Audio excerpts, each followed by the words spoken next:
जय हिंद फ्रेंड्स। तो हम पढ़ रहे थे सुभाष चंद्र के राजस्थान जी के तो आज के सेशन में हम अगले 3 पेज को कंटिन्यू करेंगे। शुरू करते हैं आज का सेशन ठीक इसी जैसा कि जनरली शुरू करते हैं मोटिवेशनल कोट या प्रेरणा विचार के साथ। तो आज एक छोटी सी कहानी सुनाऊंगी, है ना। मैंने भी कहीं सुनी है। मुल्ला नसीरुद्दीन विशेष वैद्य के पास जाता है, कहता है कि मुझे मेरे रोग का इलाज चाहिए, बहुत परेशान हूँ, बहुत तकलीफ हो रही है, तो मुझे कुछ ऐसा उपाय बताओ कि मुझे मेरे रोग से मुक्ति मिल जाए।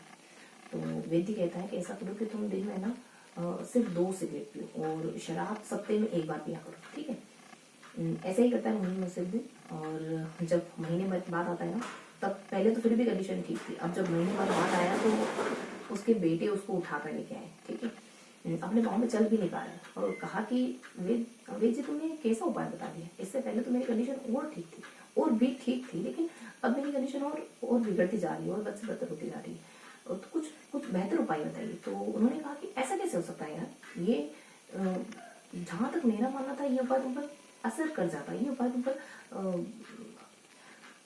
सकारात्मक परिवर्तन दिखाना चाहिए था, क्यों ऐसा नहीं हुआ, मैं भी पता नहीं कर पा रहा।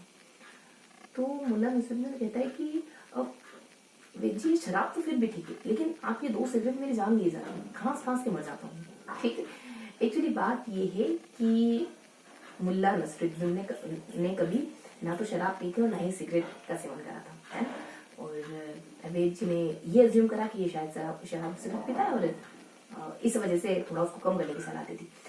तो कहने का मतलब ये है कि हर व्यक्ति एक तरीके से, आप हर व्यक्ति को एक तरीके से ट्रीट करें, हर व्यक्ति को एक तरीके का ट्रीटमेंट दे, ये पॉसिबल नहीं है, ठीक है। तो हर व्यक्ति अपने आप में व्यक्तिगत भिन्नताएं रखता है, अपने आप में डाइवर्सिटी रखता है।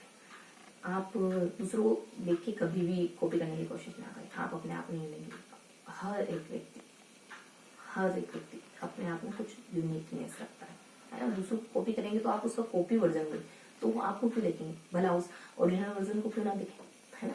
तो अपने आप को ढूंढिए, जो भी यहाँ पे जैसे भी यहाँ पे उससे बेहतर नहीं, ठीक है। तो शुरू करते हैं आज का सेशन। आज हम अगले 3 पेज शुरू करेंगे। अगले 3 पेज में क्या पढ़ने वाले हैं हम, झीलें पढ़ रहे थे, ठीक है। तो उनको यहाँ पुष्कर झील पढ़ने को मिलेगी, राजसमंद झील पढ़ने को मिलेगी, स्वरूप सागर, उदय सागर, इस तरीके से हमको उदयपुर की प्रमुख झीलों के बारे में पढ़ने को मिलेगा। अजमेर की 2 झीलें पढ़ेंगे अपन, बीकानेर कोलाय झील को भी पढ़ेंगे अपन। इसके साथ साथ कुछ छोटी बड़ी झीलें जो अलग अलग जिलों में मौजूद है, जैसे जैसलमेर की, पाली की, है ना। मतलब कुछ जिलों को कवर करने वाले, कुछ जिलों को डिटेल से देखेंगे तो कुछ का सेल्फ जिक्र करते हैं, ठीक। तो फर्स्ट लास्ट और बीच में कुछ जिलों को कंप्लीट करेंगे, ठीक है। तो फर्स्ट पेज में हमको क्या क्या पढ़ना है, कौन कौन सी जिलों को पढ़ना है, तो मेनली तो हमको राजसमंद, देखो फर्स्ट पेज में एक झील यहाँ दी है बीचों बीच में, और पेज के 2 हिस्से होते हैं, बीचों बीच में और सामने की तरफ पुष्कर झील के बारे में दिया है, ठीक। देखो राजसमंद झील प्रशस्ति लिखी हुई, यहाँ पर आज प्रशस्ति लिखी हुई, जिस पर मीणाओं का इतिहास वगैरह है, 25 शिलालेख वगैरह, संस्कृत भाषा लिखी हुई, रणछोड़ भट्ट के द्वारा लिखी हुई, ये सारी इन्फॉर्मेशन। सामने की तरफ पुष्कर झील के बारे में बताया गया। 25 में पुष्कर झील लिखी जाती, मतलब पुष्कर झील बनती है और पूर्ण जीर्णोद्धार वगैरह भी होता है इसका, जग मंदिर, जग निवास। यहाँ बेसिकली ना बहुत सारे अच्छे काम हुए, जैसे कि वाल्मीकि ने रामायण वगैरह लिखी, ऐसा कुछ वाल्मीकि का जिक्र को मिला करके। इसके अलावा बहुत से नाम हुए हैं, जैसे एक मतलब बहुत से नामों का जिक्र है।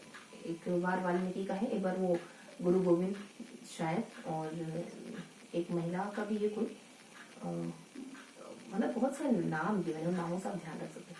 उसके बाद अगला ना ये है कि यहाँ मैडम मेरी घाट है, गांधी घाट है, इसका नाम पहले कुछ और था, मैडम मेरी के आने के बाद ये घाट हो गया, गांधी घाट हो गया, वो घाट है वो, है ना, 52। और औरंगजेब ने यहाँ बहुत सारी युद्ध वगैरह, है ना, औरंगजेब ने इसको तहस कर दिया, ऐसा कुछ। तो ये हमने थोड़ा दोनों बारे में हल्की हल्की से इन्फॉर्मेशन कर ली, ठीक है। अब इसके अलावा लास्ट पेज है ना, लास्ट पेज में भी ठीक ऐसे ही इन्फॉर्मेशन है झीलों के बारे में, ठीक है। और 3 झीलें यहाँ मेंशन है और सामने की तरफ कुछ छोटी झीलें मेंशन है ना, छोटी झीलें मेंशन है। इनमें अजमेर और बीकानेर की झीलें, आना सागर है, फोय सागर है, फिर कोलायत वगैरह है। और आना सागर में बस इतना ही, कर्णोराज ने इसकी स्थापना करी है ना, पूर्णोद्धार हो गया, जीर्णोद्धार वगैरह भी होता है। और इसके अलावा आना सागर ये अकाल राहत से मुक्ति के लिए बनाई गई थी, नहीं राहत, ठीक है, इस वाले पॉइंट को स्किप करें। इसके अलावा ये आना सागर झील है ना, आना सागर के बाद 12 दरकारियां, ये ताजमहल है ना, स्वरूप सिंह ने यहाँ पर शरण ली थी 1870 से। मराठी जो बेटे थे उनको ताजमहल कहा जाता है इसको, राजस्थान का। दूसरी फौज सागर है, फौज ने बनाई थी, 2 लाख रुपए लगे थे, वैसा कुछ। एक और पॉइंट हल्का सा नीचे कोलाए थे, जो देखो कपिल मुनि का मेला लगता है नवंबर के महीने में, यहाँ बावन घाट है, यहाँ है ना, जो कौन सी जाति में ना जाती, चारण जाति के लोग नहीं नहाते हैं, है ना। इस तरीके से कुछ इन्फॉर्मेशन हल्की हल्की सी। आप सामने की तरफ की जिले में एक जोधपुर की, एक जोधपुर ग्रामीण की, उसके बाद छोटी छोटी जिलों की सिर्फ मतलब सिर्फ नाम मेंशन है जिलों के। तो देखो जोधपुर कौन कौन सी, एक तो बाल संबंध है, एक और कोई शायद झील का समझ हो रहा है, ठीक है। तो बाल संबंध झील बेसिकली इसमें क्या इन्फॉर्मेशन है बाल संबंध झील में की, ये है ना, इन दोनों जिलों में कुछ हल्की हल्की सी इन्फॉर्मेशन शायद हमें कंपेयर करके पढ़ा रहे हैं जिलों का। उसके बाद नीचे से जिलों के नाम मेंशन है कि गड़ीसर जैसलमेर में है, कावड़ जैसलमेर में है, एक जिले जिसमें आरटीडीसी, वही अपने सिलीसेट झील है, आरटीडीसी है, नौका संचालन सुधा देवी है, नंदकारन कहलाता है ये। और ऊपर एक और कोई है जो ताजमहल या जलमहल कहलाती है, एक झील है, नाम तो शायद स्वरूप सागर ऐसा कुछ होगा, ठीक है। तो ये लास्ट बैच के हल्के से हैं। इसके अलावा अपन आए मिडिल पेज में, तो यहाँ अपन है ना मिडिल में कुछ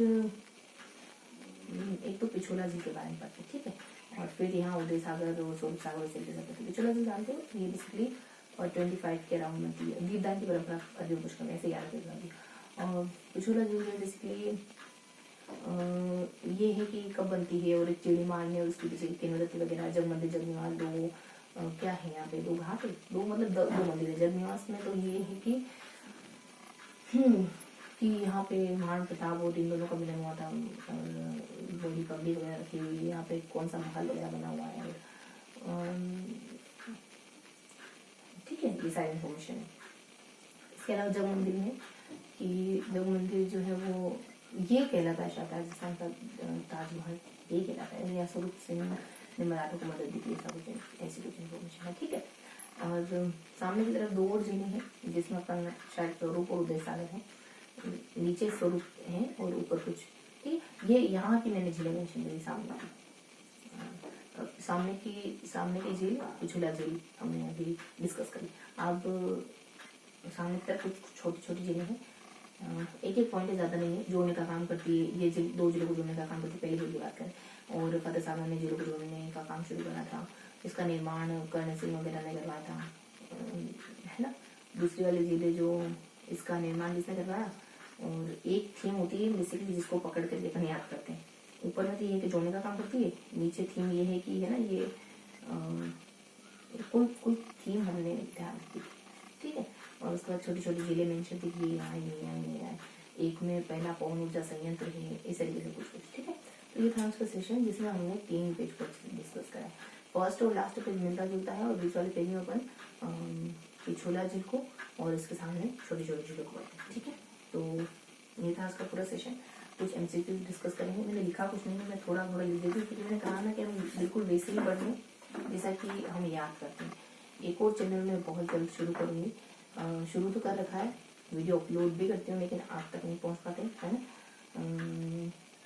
मैं लिंक प्रोवाइड करवाऊँगी आपको हर एक सेशन में, उन वीडियोस के लिंक प्रोवाइड करवाऊँगी, ताकि आप वहाँ जा करके जब हम बुक रीड करते हैं, जो हम बुक रीड करते हैं, आप उसको भी अच्छे से दें, ठीक है। उसके बाद यहाँ कनेक्ट होगा, चीज़ें ज़्यादा समझ पड़ेगी।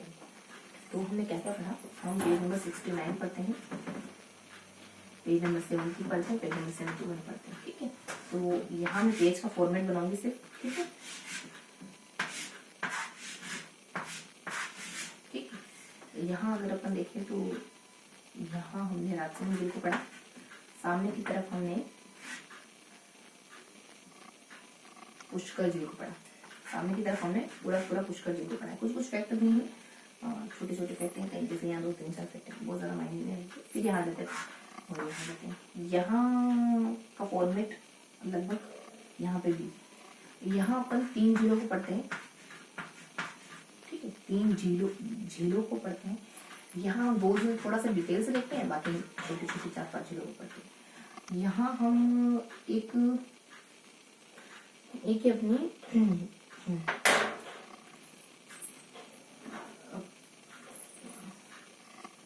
पिछोला,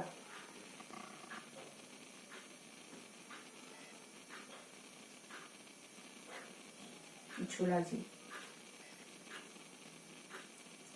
देखो यहाँ पर हमने एक पिछोला झील पड़ी थी, जगमंदिर, जगनिवास, ये सब सामने की तरफ थोड़ा समझ लेना है। यहाँ पर शायद हमने पिछोला झील पड़ी है, फिर छोटी छोटी झीलें भी पड़ी है हमने। यहाँ हम पिछोला झील पड़ी, जगमंदिर, जगनिवास, और यहाँ 2 उदय सागर वगैरह और स्वरूप सागर वगैरह ऐसा करके, और फिर छोटी छोटी जगह। हाँ, इसके ऊपर है ना मुझे थोड़ा सा कुछ ध्यान आ रहा है। शायद एक और जिले जो उदयपुर की उदय सागर, ये कुछ और नाम है, जिसमें ना 7 जिलों के नाम बताए गए। रंग है, स्वरूप है ना, दुधिया है, और इस तरीके से 7 जिलों के नाम थे। और एक आयर नदी वाली झील है यहाँ पे, ये आयर नदी, बेडस नदी के नानक की बाद में है ना, इस नदी के किनारे, इस झील के किनारे आयर नदी के किनारे। तो ये कुछ फैक्ट है। और एक और कहीं बच जाता है, वहां पर कहते हैं कि यहाँ 400 मंदिर है ना। और एक और कहीं थोड़ा सा आता है कि है ना, झरोखे को ओदिया वगैरह कहते हैं। जब शिकार होता है तो देखने के लिए जो झरोखे बनाए थे उनको ओदिया वगैरह कहते हैं, सब कुछ। ठीक है, तो हल्का सा मेंशन करके एक क्वेश्चन पूछेंगे आपसे कि उदय सागर झील का निर्माण किसने करा और कब। ठीक है, आपको कमेंट बॉक्स में इसका जवाब देना है। आप थोड़े से अपने एमसीक्यूज क्वेश्चन पर एमसीक्यूज क्वेश्चन देखेंगे। 21 आएगा इसमें, एग्जैक्ट 21। भारतीय वन्य जीव घोषणा कब होती है? तो 1951 होना चाहिए, 52 है। ठीक है, और 1952। राष्ट्रीय वन्य जीव जनसंख्या कितने प्रतिशत क्षेत्रफल में वन होना चाहिए? 33% पे होना चाहिए। राजस्थान में भारत के कितने प्रतिशत वन पाए जाते हैं? राजस्थान में कितने मौजूद है? ओनली 4%। नहीं, ओनली 1.5% है ना, 1.5। राजस्थान में वनों का प्रतिशत कितना है? अराउंड 10%, 9.6। भौगोलिक दृष्टिकोण से राजस्थान में सर्वाधिक वन किस भाग में पाए जाते हैं? दक्षिण में होना चाहिए, दक्षिण पूर्व में।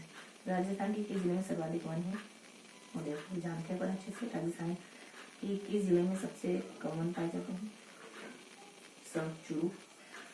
और राजस्थान में बड़े घास के मैदानों को किस नाम से जानते हैं? भीड़ के नाम से। राजस्थान में कौन से वन सर्वाधिक पाए जाते हैं? डोकरा। प्रशासनिक दृष्टि से वनों को कितने भागों में? 3। निम्न में से किसके वन मरुद्भिद वनस्पति के अंतर्गत नहीं आते? मरुद्भिद वनस्पति के अंतर्गत नहीं आते। सालर। आते कौन से? कैक्टस, फ्लोरिडा और खजूरी। ये मरुद्भिद वनस्पति जो वर्षा में पाई जाती है। राजस्थान में सर्वाधिक सागवान के वृक्ष किस जिले में पाए जाते हैं? बांसवाड़ा। राजस्थान में किस श्रेणी के वन नहीं पाए जाते हैं? मिश्रित पतझड़ वन पाए जाते हैं। उष्णकटिबंधीय पतझड़ वन पाए जाते हैं। उपोष्ण सदाबहार वन पाए जाते हैं। कोणधारी ज्वारी वन नहीं रहते हैं। ठीक है, तो तीनों हैं, मिश्रित, उष्णकटिबंधीय और उपोष्ण। इनमें से इन वनों को जंगल की क्या कहा जाता है? किन वनों को जंगल कहा जाता है? पलाश के। आदिवासियों का हरा सोना किसको कहते हैं? बांस। किस वृक्ष को श्रम के नाम से जानते हैं? खेजड़ी को। सेवन घास राजस्थान की किस हिस्से में पाई जाती है? पश्चिम में। राजा और रानी नामक कल्प वृक्ष राजस्थान के किस जिले में? बांसवाड़ा। हिमाचल क्षेत्र के उपरांत राजस्थान में कौन सा क्षेत्र दुर्लभ वनस्पति की दृष्टि से दूसरे स्थान पर आता है? सीता माता। साझा वन प्रबंधन की अवधारणा के अनुरूप सक्रिय एवं जन भागीदारी प्राप्त करने के लिए जनता क्वाडेक्स योजना राजस्थान के जिले में सर्वप्रथम क्रियान्वित हुई। भीलवाड़ा में। खसखस घास कहाँ मिल जाती है? सहारनपुर। ठीक है, तो ये था आज का पूरा सेशन। मिलते हैं इसी अगले सेशन में। तब तक के लिए हंसते मुस्कुराते रहिए, दिल से पढ़ाई करते